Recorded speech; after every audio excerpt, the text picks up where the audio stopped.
Oh wow, that really is dramatic. Is this one yours? That was mine. That one. I don't know. You put This it. one. Wait. Oh no, I did. No, don't cheat. Don't look at mine if it's mine. Is that yours? I don't know. I feel like I should put the music up. Oh yeah, this is yours. Okay.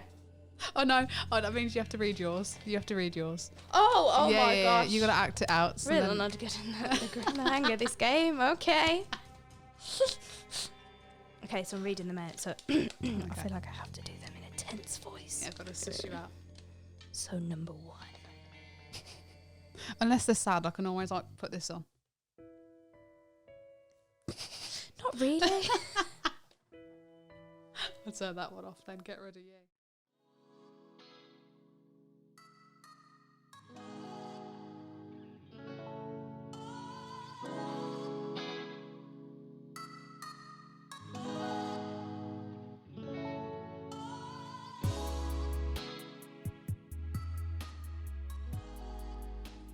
Hello and welcome to another episode of Lizzie 1-to-1, and today I have the one and only Sophia Lee. I had to think then, I was like, there's a Sophia Lee, and I always get confused when I say your name. But mine's got soul on the yeah, end, but you soul. couldn't fit it on your I know. board.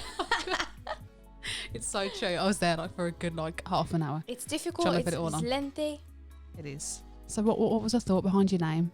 Putting the soul? Is it just because obviously you're purely the soul?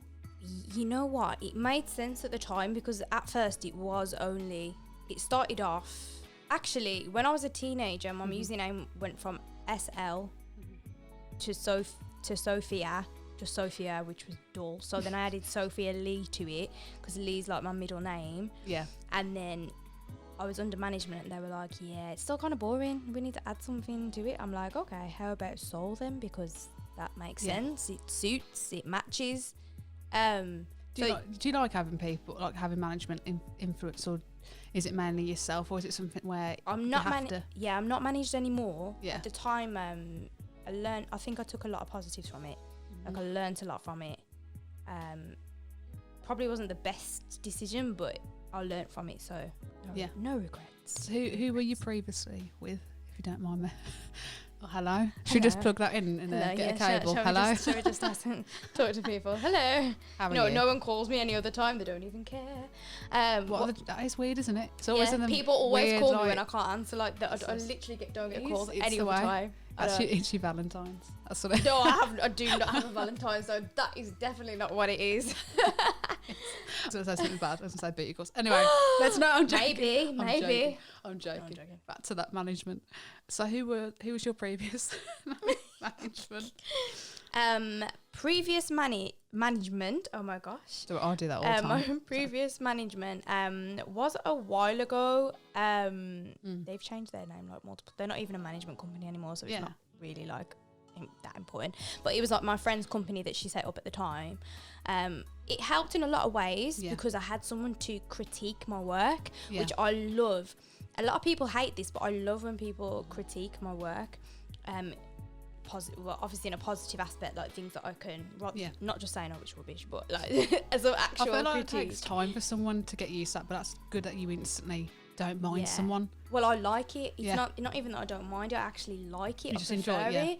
So when people aren't truthful with me and they're just like, yeah, it's good, I'm like, so come on, give me more, like I need more. So you like people being not rude but blunt in the sense of okay. Yeah, I like people to say it could be so much better if you did this. It would be so much, have so much more impact if you change these lyrics and this lyrics. Like I prefer that. I don't want people to sugarcoat anything with me. Like I like straight up, realistic. Even if it's blunt and it's hurtful at the time, you just have to hear it. You have to hear it. Okay, don't be like that with me, please. No. So let's talk about going independent. Is that just obviously an individual thing? But when did that happen, that transition? It was a while ago because I was managed in like 2016. And I've had a lot of help from different teams since that, but never any official management, because I think that it's learnt me in a way to be more picky with who manages me, because I think sometimes as an artist, when somebody just believes in you, you get so excited, you're like, yes, just manage me. But then in hindsight, looking back, you need to pick someone who's beneficial for you, not just someone who believes in you. Don't just do it for the sake of it. Exactly. That's good advice, because I think a lot of people think, oh, that's some acceptance. someone's praising me, acknowledging me, do I need to just straight away take that? And when people are constantly like ignoring your talent and someone finally recognises it, you can get so excited that you're just like, yes, someone wants to manage me, please manage me. But you might actually be better off on your own, to be honest. So it's just one of those things where it needs to feel like if they're not adding anything to you, then they're taking away. That's not good. And that's not what you want. No, they're holding you back. If they're not propelling you forward, they're holding you back. And I think that did happen to me because I had a lot of things that I put on hold. Yeah. Specifically because I was under management, and that's what they sort of wanted, because they were putting a lot of things on hold to make room for other things. And then the vision that I wanted wasn't going the way. Exactly, how you wanted it. Exactly. Well, thanks for sharing that though. Because someone could listen to this and be like, okay, I'm considering getting signed or going into that, or breaking into the industry, and thinking, okay, I need to take the first thing that comes to me. And actually, it's good to take a step back and actually listen to all the advice that people are giving you. Exactly. I think as a musician, especially if you're the younger you are and the earlier you are into doing it, you will accept anything because you just are so excited that someone believes in you. Exactly. Yeah, that's so true. That is true. I wanted to get into a track. So this one's called Money and Love. So I wanted to get into this. Oh, I haven't heard it for so long. Because I do like, we'll get into your sound in a minute, but I do I feel like there's a bit of soul, a bit of funk influence, and all different types. But we'll get into that first.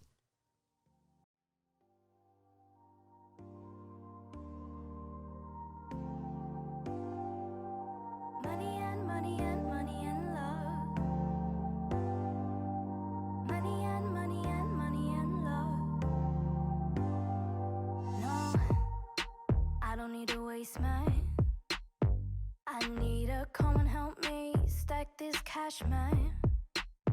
I wanna know your dreams. Straight go getter, man from the ends, but wants to do better. I get ya.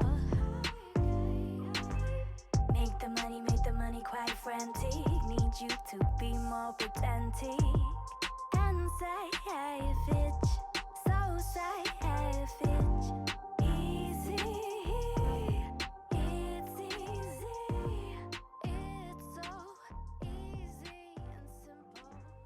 we were just talking about that then, about how did you meet them? Because you talk about, first of all, their names. Who are the people that you collaborated with? So that track was produced by Electric Bear Productions, which is their name singly. They're a duo, Jared and Simon. This track was actually recorded rough with like a YouTube beat, and they created like their own version of it with me. So I created it with them, and it was such like a good experience because we created it together. And it was the first time that I've actually sat and done that properly from scratch, and then had a finished product. And they are just so professional in what they do, and I will be collabing with them again as well soon, which I'm really excited about, because their sound is just so like current, and it's something that you could listen to and it will be in the charts. Even that beat, we were just saying you got 12,000, over 12,000 views on that video alone. Yeah, and it's on my own channel, and it's crazy because I've released videos after it that haven't quite got that level of, so I know that with that particular song, because it's on my own channel, obviously I've got a lot of views before, but that's been on other people's channels. So for is it JD? What's it called? JDZ Media. So for it to get like such a high like view count, I think that's mainly to do with the track and the quality of the video combined. Bliss Kai actually like filmed it as well. He did a really good job. So every person that was part of that whole process was just such a talented person. Were they your friends in that video or not? You know, the girls? I was interested in that. They are my friends' friends. Okay. So I actually know them from university. So I met them at university. They were acquaintances of mine. But they were actually my friends, genuine friends, and they are friends with each other, yes. So that's not, I like that. People come together, everyone like collaborates together. The whole thing was like a really nice collaboration. Yeah, it's good. I do like that because I feel like, obviously you do the sing, but I felt there was like a little bit like that kind of style of rap, like in between, like you're saying how it is to someone, money and love. But I liked how you broke it down, like you let it breathe a little bit more in that track. Yeah, that was nice, and the vocals. Yeah. I mean, I know that with that song, I wrote the chorus before anything else, which isn't necessarily the the direction that I take with things. But I just had like a melody for a chorus, and I just had the lyrics, and I just wrote the chorus, and the verses came quite a long time afterwards. Yeah. So that was the start of that track. Okay, and I thought we'd get into I. This is another one that's had a few views as well.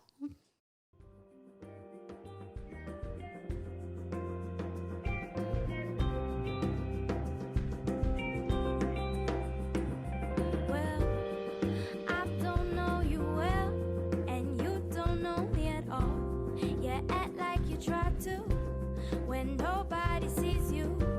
A flame like me ain't available for you. You thought I was a duck, and you had got your hook on me. Now you're mad because I left you hanging like those hot socks that you're wearing, trying to ignore me like it gives you superpower. I see your eye roaming, not looking at me directly, but you know. So what is that song about for those that don't know?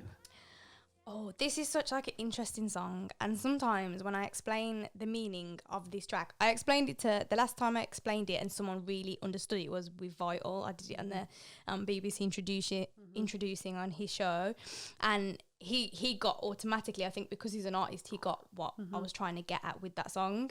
But some people I've explained it to, they're like look really shocked and like really like, oh my god.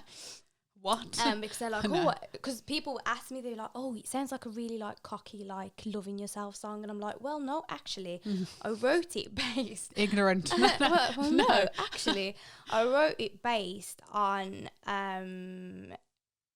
guys who try it on with you and can't take the rejection well, so then they badmouth you behind your back or badmouth you just in public and just speak bad on your name.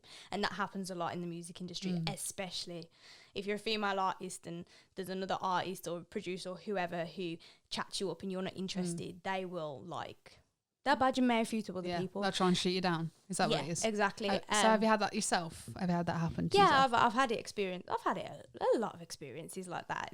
It's quite common, but we can't talk about it because if we do talk about it, it's like, oh, you're just waffling, you know. Plus, you don't want to be as bad as them. At the end of the day, you don't want to name drop them. You don't want to name drop them. What's the point? And name and shame them and badmouth them. I mean, if you want to. Yeah. I'm joking. But people, it's really crazy because people probably wouldn't really believe it anyway, so it's pointless in a way. So it's just worth I don't see the need. What I need to go and talk about you. I mean, fill your time with some productivity instead of like talking about someone negatively. I don't know. Yeah, exactly. Or just having sort of a negative attitude to someone who's hurt your ego. So that's a big one. It's like, you've hurt my ego. I feel like this even happens in nightclubs. I know it sounds really funny what I'm saying. Oh, it does, yeah, but when course. Or like someone thinks, oh, I'll have a cheeky grab of someone's bum. And then you wonder why you get either a slap or a look or pushed. But guys, not all guys. Not all guys. Yeah, not all. Sorry, just putting that out Sorry, there. Guys, we love you. Valentine's Day and all. My brothers are fine. Valentine's Day and all. I know, yeah. Yeah, that's what we're going after. But yeah, thank you for sharing that.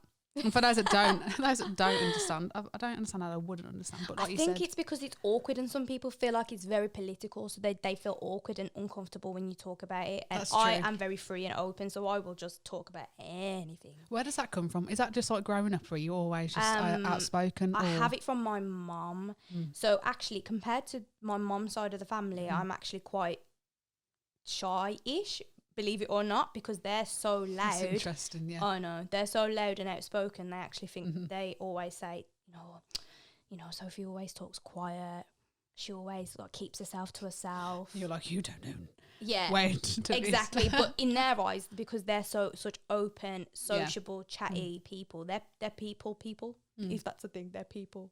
Yeah, they like socialising. Yeah, they like being to around socialise. But I actually like my alone time. I'm like an extrovert and an introvert at the same time. So I'm very extroverted when I need to be, but then I can only be an extrovert for so long until I have to kind of withdraw into my little cave and just recharge. So that's where me and my family differ in that. So have you always had mum and dad? Not so much, no, because me and my dad have a weird relationship. My dad's side of the family, I have a really, really close bond with. I only actually met them when I was 17. Yeah. I actually went to go and find them. How was that? Oh, you had to go and find them? Yeah, I went to go and find them because I didn't grow up with my dad. He lives in another country. He lives in Gran Canaria, Canary Islands, if nobody knows. So actually, when I was, I think, 16, 17, about that age, I went to actually go and find him and just kind of like reconnect and stuff because obviously I didn't have him growing up. So it was quite an interesting thing. And I actually found him in a day. Oh, wow. Yeah, it's... That just went through conversations? They're a very big family on a very small island. So you didn't go around like asking around, or you just like knew? You just knew the location? It was the second person I asked. Oh, wow. Yeah. Second person I asked was my great aunt.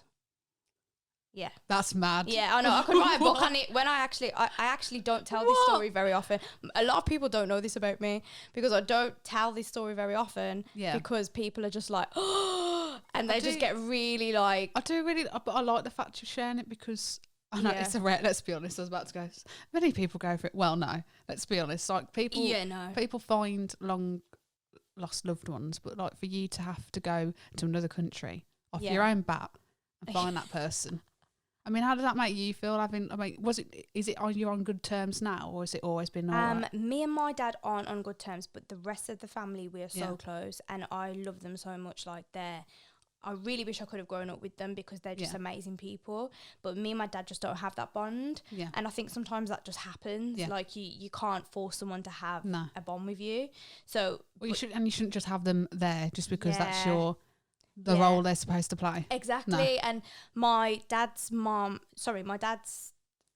all of them actually, but my dad's brother, which is my uncle, and my dad's sister, which is my aunt, like we are so close. I go over by myself, I stay with them, and it's been like that for like a long time. Like I've gone almost every year, sometimes twice, 3 times a year to go and see them, and they treat me like I've been there their whole, like they've always known. Yeah, I've kind of had a beautiful thing out of going there. Yeah, you've ended up connecting to exactly the other half. Yeah, I mean, it can be quite difficult, and I know people would struggle with it emotionally, not being able to have a good relationship with their dad. They see it as a waste, but I don't see it as a waste at all. I feel like it's if I hadn't have gone, I don't know how. I feel like it molded me as a person. It made me into a better human. It just rounded me like so well. I mean, when I came back, everyone was like, it took me a few years to accept it though. I feel like I really struggled in my early 20s to come to terms with it. Yeah. And then as soon as that passed, I was great. But I think initially, like in my late teens, coming into my like early 20s, I did struggle with the concept. Especially when people were like, I stopped talking about it because people would be like, oh, you should go on Jeremy Kyle, you should go on Trisha, you should go on. Yeah, they were telling me that I should go on TV because it's such a rare, they were like, oh, it's such an unusual experience, so you should go on TV and share it with everyone. I'm like, why would I want to do that? Why would I benefit? Especially when you're going for that yourself psychologically, how are you going to benefit just from getting a little bit of money and airtime? Exactly. I feel like it's weird talking about it now because I don't ever speak about it. Yeah. So I feel like speaking about it now, I feel like I could easily go on TV and talk about it. But at the time, I was like, there is no chance in how I want anyone. It's interesting actually because how you say how people cope with it. So I spoke to Addy and she said she didn't really have a good relationship with her dad. And so when it comes to relationships, she was looking for that in other people. She's very open about. Have you ever had that when you've gone into relationships, or has it always just been? Yes, I think so. I think I would say that it does affect you in that way. You do go looking for it. It'd be a lie to say that you don't go looking for it because you do. You go looking for someone to complete you. And I think when I initially went over there to find my family, I was looking for completion. I was looking to feel complete. Why do I feel that little bit of gap? Why do I feel a gap? And after I met them, I still felt a gap. So then obviously I would continue to try and fill that void, but then you realise that only you can fill it in yourself, no one else can fill it. And that's where people go wrong in relationships because they always look for their other half, but there's no such thing as that. It's knowing what's right for your emotional well-being. Because like you said, you're at that age now where, not even age, like that person you're at where you know how you can switch off, like extrovert you're saying. You know when you need to have that time to be out there loud if you want to talk to people, but you also know when you need to take yourself away. Yeah, you know when to. Which is important. Yeah, it's crazy because I feel like looking at myself in the past, I didn't know when to stop. I didn't know when to stop sharing bits about myself. I didn't know when. Sometimes I still don't know when to be quiet. I'm going to be honest. I sometimes still don't know when to be quiet. I'm working on that. But, you know. I don't mean to laugh. Sometimes, you know what, just laugh. It's funny. No, because I feel like, no, everyone copes. Do you know, like, situations, if there's silence, I don't like silence. So, like, I'll add something in if we're sitting in a room of silence. I hate that. But I don't know if you're the same. That's why sometimes. Now I actually quite like it. Yeah. And I feel like if I have to fill the void all the time, I presume that I'm not in the right company. Whereas before, I used to be like, oh, I just need to talk to everyone and be friends with everyone. That's true. It's very true. That was like I used to think that I had to be friends with everyone. I had to be great with everyone. I had to be cool with everyone. And that's just not me anymore. I'm just like, okay, well, if you like me, you do. And working with young people really shapes you in that way. Yeah, it does. Because you get such a thick skin. People think you get a thick skin from this job, being a musician. I got a thick skin from working with young people because I've never taken so much verbal abuse. No, they tell you as it is. They will tell you as it is. They do not care. They don't sugarcoat it. They will give it to you in any way, shape, or form. Forget the army, guys. Yeah. If you work with kids. Exactly. If you want to really experience it, go work with kids. Yeah, honestly, because now it's got to the point where, I mean, if someone leaves a comment on my video, someone says something about me as a musician, I'm just like, I've heard everything that you could possibly. I've had every insult that you could possibly hear, so there's just nothing left to even say. Trolls, hey? Yeah. You know what we say to them? We're going to put on fuck boy now, so. So it's just like, yeah.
There's me trying to just trying to get into a nice suit conversation again and then but we were just enjoying the song. That's what it was. Yeah. But I like that you are again in that being so, you know what, you're a fuckboy because the way you treat him. But then you also on about you've met someone who's made you realise. So this is actually a love song, to be honest. This actually isn't a derogatory song to men to tell them that they're all F-boys. That is actually it's Sorry, not, Mike. That's not the purpose. But the purpose of it is you've met someone who's kind of saved you from constantly going dating people who are not worth your time. That's it, really. That was it. It was really simple. I like that though. It's actually quite a nice song. It's like, but it's like a big up. you're doing a play on of the words because as soon as someone sees that, they'll be like, oh, yeah, who is she slating? Yeah. And no, actually, you're like you're acknowledging my past relationships. Yeah. Actually, weren't as good as this one. So it was actually. So my band, obviously, the band that I work with, they're amazing. I love them all. I haven't worked with them for so long, so I really miss them because we were all like friends and we were all close. Yeah. But we spent, obviously, I got funding for the second EP, Mowgli. So I actually got funding from Arts Council for that. Yeah. So the funding we were in studio like for long days, always together. And when I first said to them, okay, so this next song that we're going to do is called Fuck Boys, they were like, all looked at each other and burst out laughing. And they were just like, oh, here we go, because like they thought that's the way it's going to go. Yeah. I was like, no, you need to listen to it. And then it became like everyone's favourite song. Let's talk about that sound. So the guitar in that and the lead up to that track. Yes. So you've got Josh who's on guitar. And then you've got on...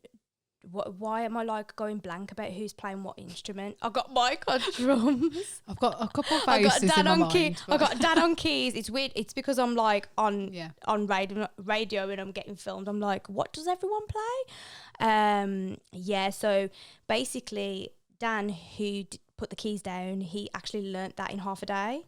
Because he had to step in for my keys player who couldn't, because Omar couldn't make it that day, so he had to step in. And he picked that up in like a couple of hours. I was like, I am absolutely amazed, and I feel my talent feels insignificant to you right now. But yeah, he really, like, they all just like worked so hard to just like put it down. And then Kieran's on bass as well, can't forget Kieran. So they just all it's like an acceptance speech. It's an acceptance speech. Thank you guys. Thank you so much for being there for me mentally. So that was such a good how did you have that? Just like, I just have it there sometimes when I need it. That was amazing. A bit of peace of mind. Meme. So perfect. Where did Mowgli come from? Because I find that very. I'm trying to. Oh, you know what it was? I was racking my brain, going, "Where have I heard?" At least you know what that name is. Where have I heard that name? Everything that I do has hidden meanings. I feel like it really annoys people. I have to do it. I have to do it. Yeah, subliminal messages. I feel like I have to do an interview based on everything because people are confused. They listen. They're like, "What? Why have you?" Why? I like it though. That's what I mean. Like, subliminal. What is the meaning behind that name? It's for manifest over worry, give love instead. I turned it into a nice. So you believe in manifestation? Of course. But the crazy thing is I worked in America for a little while with like young people and stuff, and it completely like changed my outlook on life and everything. And my nickname there was Mowgli, so because of that I just turned it into like an innuendo. That's such a lovely like reason to why you named your album. I know. Nice. When some of the young people follow me on Instagram, and when they saw it they were like commenting, "Oh my god," and like replying to me like, "You called him Mowgli." Oh, they were like, yeah, because I'll touch them that will. They'll be like, "Oh, she actually appreciated it." Yeah, they were just like, "I can't believe that's what you called it." And then on top of that, you got another meaning with the manifestation. All that. Oh gosh.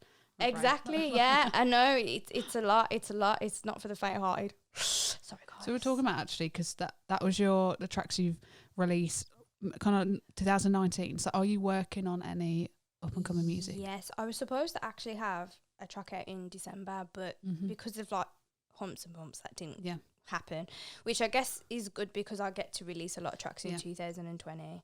So there's one track that is going to be on an album called Queendom, which is just an album of females, which is so exciting. When I got contacted about this, I was like, oh my god, I need to be a part of this. But I actually lost the message and didn't see it because sometimes my DMs are a little bit crowded and I kind of ignore them. Sorry. That's just for Valentine's. That's what my Valentine's booty called. No, I'm joking.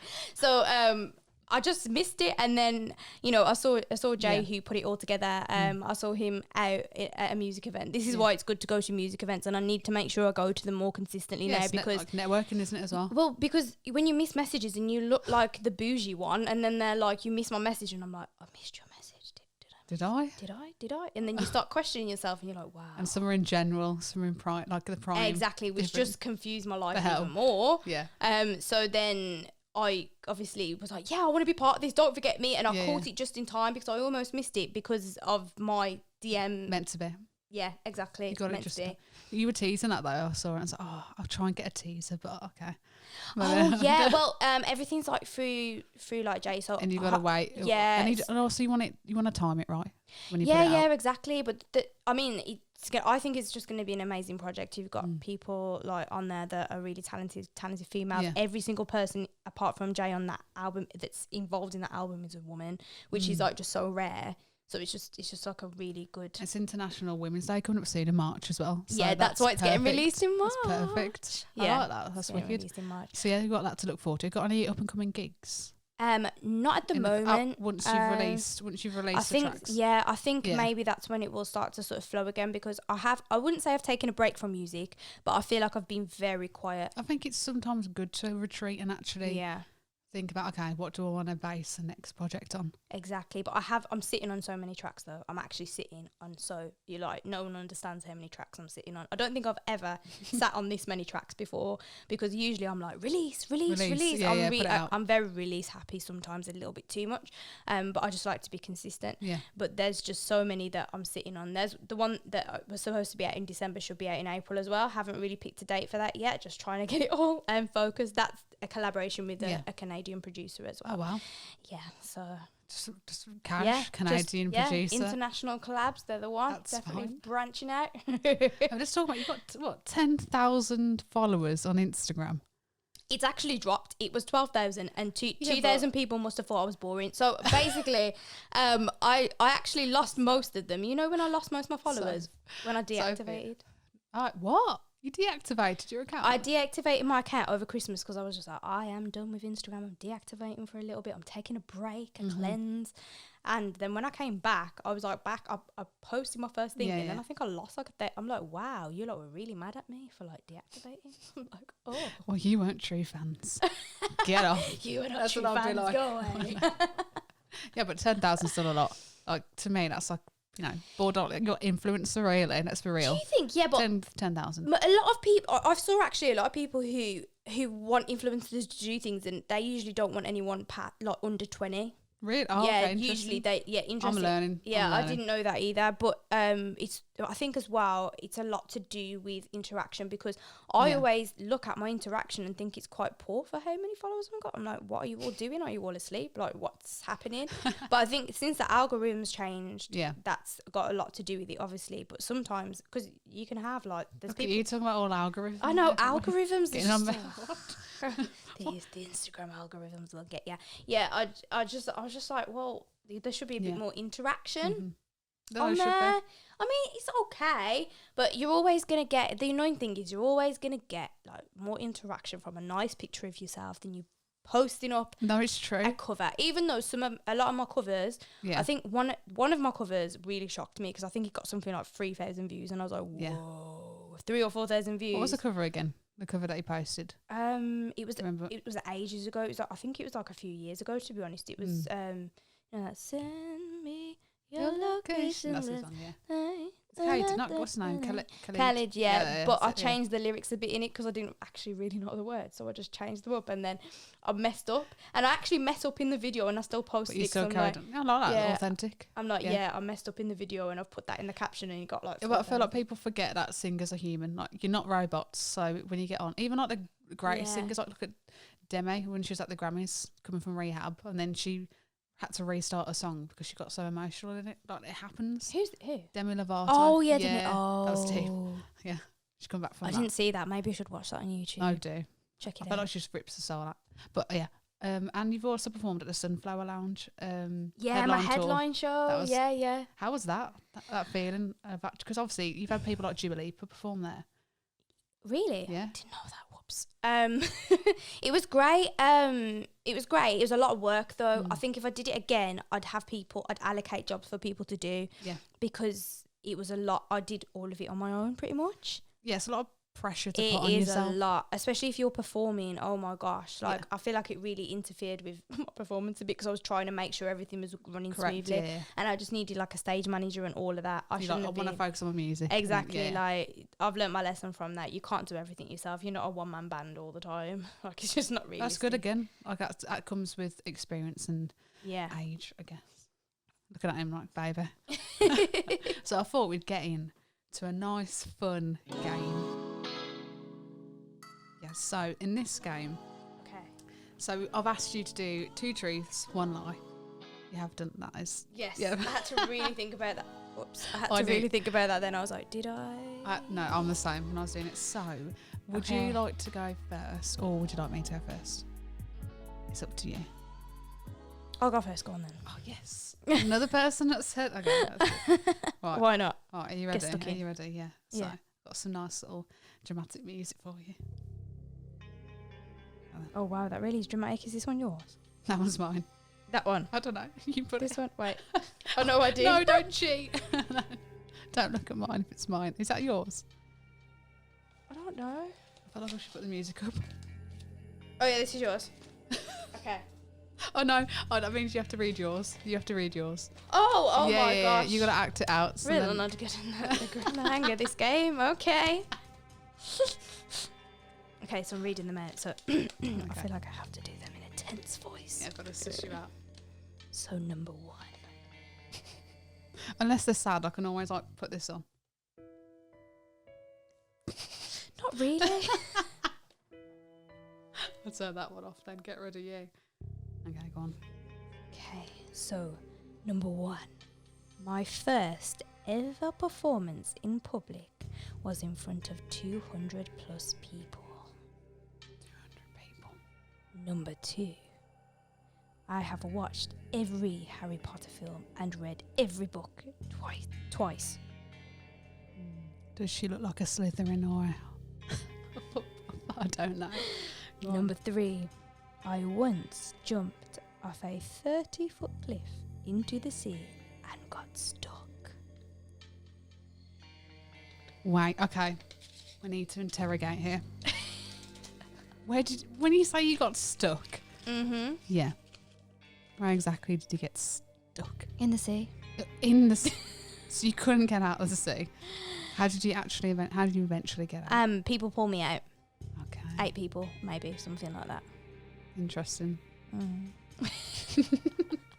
So I'm trying to suss. Okay. 200 people. Where was that gig? Where did it happen? At my primary school. I feel like I can believe that. Okay, and the second one. Remind me of the second one. The second one was I've read every Harry Potter book twice and watched every film twice. Give me a line out of Harry Potter. Your favourite line. Yes! That is the lie. That is the lie. Go on. Is it? It's the lie. I've never actually read any of the books and I've watched like one of the films. But you got stuck. I got stuck in the sea. Yeah. Everyone always thinks that's a lie, but obviously it's me we're talking about. Was this So- in Gran Canaria? No. This was actually in Magaluf. Interested me enough. Out of all the places. Of all the places. Yeah, so basically everyone was cliff jumping. And it was like a really high cliff, like about 30 foot, something like that. Mm-mm. Yeah, and I don't think I would do this now. You've got some balls. Yeah, to be no, able I to, wouldn't. like, I feel like now Sorry, I not wouldn't. balls. What a horrible thing to say. You got confidence. Yeah, I feel like I wouldn't do that now. Yeah. But then I was like, why not? I think I might have been do it. hungover, maybe still drunk from the night before. So I jumped off, and the way to get out was to climb a rope. Now, I didn't really think this through because I can't climb a rope. What? You had to climb. Hold on. So you're jumping in, and then there's a rope, just dangling down. You have to. Yeah, but it's not dangling down the whole 30 foot. It's dangling down to get on like a ledge that's lower down. Oh, okay. That sounds painful. So you Well, might the get up sea there. was bashing me up the rock, so I had a lot of scratches from getting stuck. It was worth it then. It was worth it. I mean, It's- now I'd fear my death. It's a but memory. It's a lovely It memory. is a memory. But I actually did this game at training for like some job like years ago, and everyone thought that was the lie. It does, yeah, but that's scary. 30 foot. Oh, wow. Okay. Yeah. I feel like we've got a similar theme going on for jumping. Are you ready? Ooh. Here we go.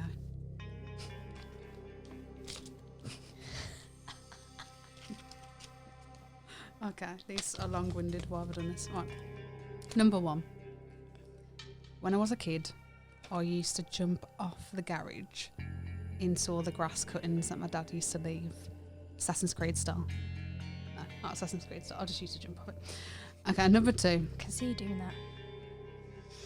I used to make a wrestling ring with my brothers using all the pedal bikes and cars, and we used to wrestle in the middle of the garden. Bikes and cars. It's like little, like the pedal bikes, the pedal ones. Hmm. Like you sit in when you're a kid. You used to use all of them and make them into a ring, like a Okay. wrestling ring. Like we had nothing else, so that's what we used to use in a washing line. And then number 3, on a trampoline, give me any trampoline, and I can do a backflip on it. They are my 3. So how did you learn how to do the backflip? That was at school, actually. They slowly, well, I was lucky because not many schools get that, but they slowly teach you how to just do the little one, roll it, and then obviously you have to get height and then be able to land it. Okay. So with the wrestling one. Yeah. Okay. So how do you take the washing line down in order to tie it around the bikes? There was a spare one. We didn't use the Oh, actual, there the was a main. spare. Yeah, we didn't use the main one. My mum would kill us. Like she used to go Okay. absolutely, like when we used to use the stuff, she used to go like, Okay. How big was the square? I mean, I didn't measure it as a child. I mean, like if we were to compare it to like this table, like oh no, it's bigger than this. I'd say it was probably the size. You know where we're sitting to that light, the lights about there. Yeah, to the lights, to the window, to the wall. Yeah. I think the last one's a lie. The trampoline. Yes, it is. Yeah. How did you know that? That was good. That was good. I thought I full on sold that one as like the truth. I'm terrible. No, I was like, wait, they helped you to flip gradually. I like when you're a kid, don't you just do it? I feel like you just do it. That's good. Yeah, I like that. When you're a kid, you just do it. You quickly thought of that very quickly. God, you're so much better than me. Please leave it alone. Get off it. That's 1-1. I've enjoyed that. It's good. I feel like I found out you're a bit of a daredevil too. You like doing. Yeah. I feel like not so much now. You wouldn't. I feel like I value my life. I feel like a bit you more wouldn't now. jump off. You wouldn't jump off a 30-foot drop. No, but I have abseiled down. You know, Warsaw Art Gallery. That's about 40 foot, isn't it? Yeah. And I do love like Go Ape and stuff like that. So does that make me a daredevil? I've always wanted to go. Is it good, Go Ape? Yeah, I quite like I've it. never Like been heights don't there. really bother me, but then I don't like to be upside down, so I don't think I could do a bungee jump. I get that. Yeah, I'll probably be. Oh, I don't know. Yeah, it's that thing of I've seen a video where this guy went all the way down, and an alligator was at the bottom. Oh wow! Yeah, I'm sure you can imagine what happened after that. I feel like I'm not too much. I'm a nice balance between daredevil and safe. Oh, paintballing. Would you do that? No, I don't like if it's giving me bruises. Bruises. Anything that just any like purpose. Like, yeah, I get that. Yeah, no. Okay, so where can we find you on social media? For those that don't know. Okay, social media and absolutely everything is Sophia Lee Soul. The way that I tell people to remember it is like Sophia, then Lee like Bruce Lee. You spell it like Bruce Lee. Bruce Lee, yeah. And then soul as in like your heart and soul. And I should hope that most people can spell Sophia, although I've seen a lot of Christmas cards that prove otherwise. So I'm hoping, Is that just from kids? No, adults. Oh, wow. Family members. Wow. Yeah. You need to really talk to them about that. Have a one-to-one. Yeah, you know, like the distant family members that you don't really ever see and they send a Christmas card. At least make an effort to learn how to spell a name. Yeah. Come on now, guys. Like S-O-P-R-E-A, S-O-P-R-E, they miss at the H. Yeah, it's because of their language, maybe. I don't know. No, they're the British ones. Oh. Yeah. The ones that don't speak English Wow. actually never get it wrong, to be honest. Wow. That's amazing. I guess because they have to make that extra effort to make sure it's right, maybe. I don't know. Maybe, but I feel like their language is like Spanish, so I feel like Sophia's there's no need for the English to be getting that wrong. Like no one on your side should be getting that wrong. I feel like they get a lot of my friends' names wrong. Like I had a friend called Rachel, and my auntie called her Maria because she couldn't say Rachel. And then like the certain names she can't say. Okay. That like my friends because they can't say certain British names, but obviously mine's not really. Mine's like international. Yeah. So I don't think it crosses over so that it's easy for them. It's a lovely name. I like the soul. So are you gonna for your future collaborations or projects, are you gonna keep it soul based or are you gonna venture into other? Interesting you ask. I've actually I am gonna be venturing a little bit. Not too far. But there's a few people that have asked me to collab with them that are slightly different genres to what I usually do. Yeah. And I am going to jump on that and just Can you give me a happens. genre? So there's a little bit of a reggae vibe for one song. That'd be nice. There's also potentially like a housey bassy collab, which I've done before. I did actually do like a bass line track before, like a bassy track before. And yeah, maybe looking at like a few like really soft Afrobeatsy tracks at the minute. Not sure if I'll vocal them, but that's what we're kind of looking at with the people that I'm working with at the moment. So I look forward to that. Other people as well. Thank you so much for coming down. No problem. And joining me. Coming straight from work as well. I feel terrible. I know, in the wild world. Yes. I wanted to, before we do end, I wanted to ask, what's it like moving? Obviously you've moved from Wolves now. What's the move been like for you? I've actually lived in Birmingham quite a while now. Oh, was it Birmingham? Yeah. Yeah, I live in Birmingham now. And then have you moved? Then you moved from Birmingham a little bit away. You were saying, just a little bit on the edge. No, that's where I was working today. Okay, that's where. No, I live in Erdington now. I'm in Erdington where it all goes on. It all happens. Do you prefer it there? Yeah, I do prefer it. I've actually turned into such a brummie now, and people say they hear it in my accent. I don't personally hear it in my accent, but everyone's told me that the yamming is gone. But everyone in Birmingham thinks I still sound like a yam, so it's kind of like you can't win with either one. Conflicting messages, but obviously I do work with a lot of I work with a lot of young people, and I work in a lot of different environments, so I feel like I have to tone down the yam. You have to tone down the yam because people got to understand you. Like, you have to do it. So maybe that's why. But I do like it because I think I've turned into such a brummie now, because I was working in Wolverhampton this one day, and I couldn't find like a cash point and a food place next to each other, and it sounds so stupid and insignificant. But you know, when you're used to like having cash point here, cash point there, one place that takes card, this food place takes card, that food place takes card. You just know the other locations. Exactly, and everything. There's just so many food places and just so much variety. And then when you don't have that, you're like, oh my God, where are the food places? Where are the places that take card? Where, like, you almost start panicking, and I'm like, what is wrong with me? It's like you've got this happening again. Exactly. Where is it? Exactly, and I feel like, wow, am I just like a city snob now? I know that Wolves is a city, but obviously I came from like near around. You're so privileged now. I'm just so darling. No, but honestly, like I just so spoiled, because there's just I can walk. There's two or three supermarkets I can walk to, walking distance, and like food places. Oh my God, they're everywhere in Birmingham. It's just like, where do you definitely eat? feeding your soul. Soul food. Definitely. I actually cook a lot, so I don't actually eat out that much. But you know, when you just really need that takeaway, I just Chinese quarters. Is that any good? No. I'm only asking. I'm just thinking. I don't really go there that often. Honestly, I don't actually eat takeaway. I like that you do cook all your stuff. To be fair, that's good. Yeah, I do. I cook a lot. But it's just, you know, that, like, I'm gonna go probably get some food after this. I gotta say though, I love the Wolverhampton. I miss the Wolverhampton prices. Oh my gosh, the Jamaican food shops are so cheap here in comparison to Birmingham. Like in Birmingham, they're like so much. I think they're like a £2-3 more, which you notice. You feel that. You feel that sting. You do. And London. Oh, you feel that sting. Exactly. London's worse. Or exactly. I'm gonna go get some cheaper cuisine after this. Oh, thanks for joining me. And I know I mean that. Going off on a tangent about food. Food. Everyone's just like, they're going to be watching this and be like, oh, I'm so hungry now. I know. You gits. But yeah, I appreciate you coming down, and I look forward to all your gigs. I mean, you better give me an invite. So yes. Invite to the gigs. Maybe you can invite him, the cameraman. My brother. Come along, everyone, come on. But yeah, so yeah, make sure you go and check out when it does come out. What's it called again? Female. Oh, Queendom. The Queendom album. Yes. Make sure you check that out when it comes out in March time. Yes, it comes out in March.